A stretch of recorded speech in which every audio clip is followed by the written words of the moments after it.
नमस्कार.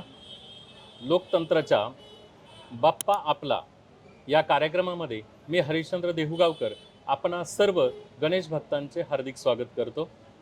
आणि आपल्या समवेत आहे मानाचा दुसरा गणपती या मंडळाचे अध्यक्ष. जाणून घेऊयात मानाच्या दुसऱ्या गणपतीचं एक वेगळेपण कसं पुण्याच्या संस्कृतीमध्ये शोभेचं आहे याबद्दल सर्व काही. धन्यवाद. नमस्कार. मी विनायक सामत या मंडळाचा एक कार्यकर्ता आहे.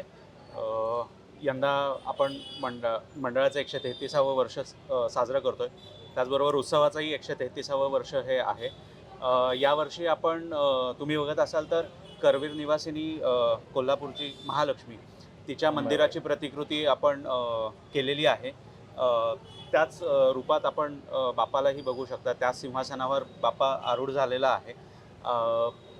त्याचबरोबर 10 दिवसात आपण वेगवेगळे उपक्रम करत आहोत. यावेळेसचा नवीन उपक्रम म्हणजे गुरु नानक मेडिकल फाउंडेशन यांच्याबरोबर आपलं टायअप करून विविध मेडिकल टेस्ट असतील किंवा काही हे असतील तर म्हणजे आरोग्यविषयक सुविधा आपण उपलब्ध करून देत आहोत. किती रुग्णांना आपण अशा प्रकारच्या सुविधा देत आहात? गुरु नानक मेडिकल फाउंडेशनचं कॅम्पमध्ये मोठं सेंटर आहे. तिथे आपण जास्तीत जास्त जणांना जाऊन तिथे या सुविधांचा लाभ घेण्याचा हे आवाहन करत आहोत. त्याचबरोबर आज संध्याकाळीच पुणे पोलिसांना डोळ्यांचे ड्रॉप्सचं वाटप आहे, जेणेकरून पोलिसांची पण काळजी घेतली जाईल. सो अशा प्रकारचे विविध उपक्रम. सुरक्षा व्यवस्थेमध्ये पोलिसांचा मोठा वाटा आहे. रात्रीचं जागरण होतं, त्यांची काळजी करणं आपलं एक कर्तव्य आहे. सो हा असा एक उपक्रम आहे. त्याचबरोबर मागचे गेले 8 वर्ष आपण ग्रामदेवता पुरस्कार देतो आहोत, जेणेकरून विविध सामाजिक संस्था असतील किंवा ज्या व्यक्ती सामाजिक कार्य करतात त्यांच्या कार्याचा म्हणजे त्यांचं कार्य लोकांपर्यंत जास्तीत जास्त पोहोचावं व त्यांना नवीन कार्य करण्यासाठी अजून प्रोत्साहन मिळावं यासाठी आपण हा ग्रामदेवता पुरस्कार जोगेश्वरी देवीच्या नावाने देतो आहोत. हे यावर्षीचा पुरस्कार कोणाला जाहीर झाला? यंदाचा पुरस्कार पर्सिस्टंटचं देह आसरा फाउंडेशन जे आहे त्यांना आपण हा पुरस्कार दिलेला आहे. त्याचप्रमाणे विविध सामाजिक उपक्रम आपले वर्षागणिक चालू असतात. आणि बाकी मूर्तीची खासियत तुम्ही बघाल तर ही मूर्ती दरवर्षी विसर्जित होते आणि दरवर्षी अशीच्या अशी हाताने घडवतात. ह्या मूर्तीचा साचा नाही. आणि ह्या मूर्तीची खासियत अशी की पूर्वी गंजिफा म्हणून खेळ होता. त्या गंजिफा खेळात जशी गणेशाची प्रतिकृती आहे त्याप्रमाणे ही मूर्ती तयार केली जाते. आणि पहिल्या दिवशी आणि शेवटच्या दिवशी मिरवणूक ही पालखीतनं आपण गणपतीची नेतो. आपला बाप्पा आपण पालखीत बसवतो आणि पालखीतनं त्याची पहिल्या दिवशीची मिरवणूक, आगमनाची आणि विसर्जनाची मिरवणूक अशी दोन्ही पालखीतनं आपली असते. तर आता एक दुसरा गणपती मानाचा या अर्थाने नेमकी काय विशेष काय आहे? या गणपतीचं विशेष मानाचा दुसरा हा गणपती का, तर जेव्हा टिळकांनी गणेशोत्सव चालू केला त्यावर्षी पहिल्या वर्षी साधारण 8-10 मंडळं होती. दुसऱ्या दिवशी 17-18 मंडळं, 20 मंडळं, साधारण एक्झॅक्ट आकडा माहिती नाही, पण त्या दरम्यान सुरू झाली. जेव्हा विसर्जन मिरवणूक झाली मग पहिले जायचं कोणी असा थोडासा चर्चा तेव्हा झाली. मग तेव्हा सगळे जे वरिष्ठ लोक होते, टिळक असतील, घोटवडेकर असतील किंवा इतर जे कोण वरिष्ठ मंडळी होती, त्यांनी असं सांगितलं की पहिला ग्रामदेवतेचा म्हणजे कसबा गणपती म्हणून तो ग्रामदेवतेचा.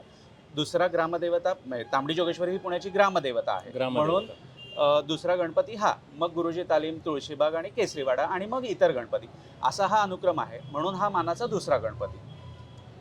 10 दिवसामध्ये एक मंडळाचं असं काय नियोजन आहे जेणेकरून सर्व भक्तांना बाप्पाचं दर्शन अगदी त्यांच्या इच्छेप्रमाणे घेता येईल? इथे तुम्हाला दिसेल मागे कुठलीही घाई गडबड नाही. तुम्ही इतर कुठल्या मंदिरात गेलात किंवा काय तर दर्शनासाठी लोकांना ओढून पुढे काढलं जातं किंवा अशी कुठलीही घाई गडबड केलेली जात नाही. शांतपणे सगळ्यांना दर्शन घेऊ दिलं जातं. 24 तास आपलं दर्शन चालू असतं. कधीही मांडव बंद नसतो आपला उत्सवाचा. लोकांना लाईनीत व्यवस्थित सोडलं जातं. कुठल्याही प्रकारचा त्रास लोकांना होणार नाही याची सर्वतोपरी आपण काळजी घेतो. 10 दिवस पूर्ण केल्यानंतर बाप्पांचं विसर्जन झाल्यानंतर वर्षभरातले जे इतर दिवस आहेत, जे काही 10 दिवस सोडून 355 दिवस आपण म्हणूयात, त्यावेळेस आपल्या मंडळाचे काय विशेष उपक्रम काय समाजासाठी म्हणजे आता कोविड काळात आपण इथे भाज्यांचे स्टॉल लावले होते आपल्या परिसरात. त्याचबरोबर जेव्हा आषाढी वारी येते तेव्हा वारकऱ्यांसाठी आपण विविध पॅकेट्स उपलब्ध करून देतो. फूड पॅकेट्स असतील किंवा इथे हिरे हायस्कूल म्हणून आहे पर्वतीच्या इथं, तिथल्या मुलांना गणवेश उपलब्ध करून देणं, असे विविध उपक्रम आपले चालू असतात. या 10 दिवसात असा एक लोकांच्या नजरेमध्ये स्मरणामध्ये राहील असा एक खास उपक्रम कोणता? खास उपक्रम म्हणजे मी सांगितलं तसं मगाशी 10 दिवसात होत नाही. आपण गणपतीच्या आधी तो साजरा करतो ग्रामदेवता पुरस्कार. हा नक्कीच म्हणजे देवीच्या नावानं असल्यानं तो खास पुरस्कार आहे आणि जेणेकरून तो ज्या संस्थेला किंवा ज्या व्यक्तीला तो मिळतो, तो त्या लोकांचं कार्य जास्तीत जास्त म्हणजे लोकांपर्यंत पोहोचावं यासाठी त्याची नक्कीच मदत होते. हा नक्कीच खास आपण उपक्रम जो आहे.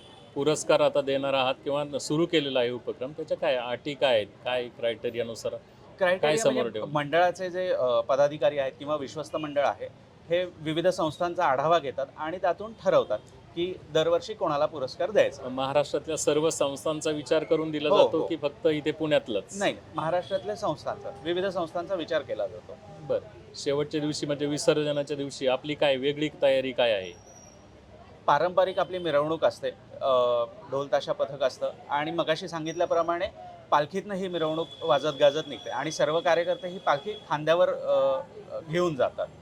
कुठलाही म्हणजे ट्रॅक्टरवर पालखी ठेवली किंवा असं काही नाही. ही पालखी पूर्णतः सगळे कार्यकर्ते खांद्यावर घेऊन बाप्पाची विसर्जन मिरवणूक असते आमची. हीच खासियत आमची. एक शेवटचा प्रश्न आपल्याला आहे. बाप्पांचं दर्शन हाच खऱ्या अर्थाने प्रसाद आहे.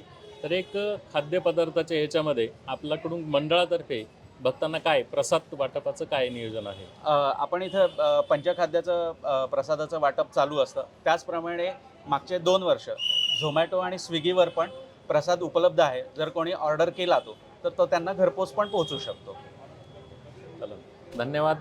आपण लोकतंत्रासाठी एक अनमोल आपला वेळ दिलात आणि आपल्या मंडळाची जी माहिती आम्हाला सांगितली ही निश्चितच गणेश भक्तांपर्यंत चांगल्या प्रकारे आमच्या चॅनलच्या माध्यमातून पोहोचणार आहे आणि आपण दिलेला वेळ हा आम्ही चॅनलच्या माध्यमातून सत्कारणी लावू, याबद्दल शंका नाही.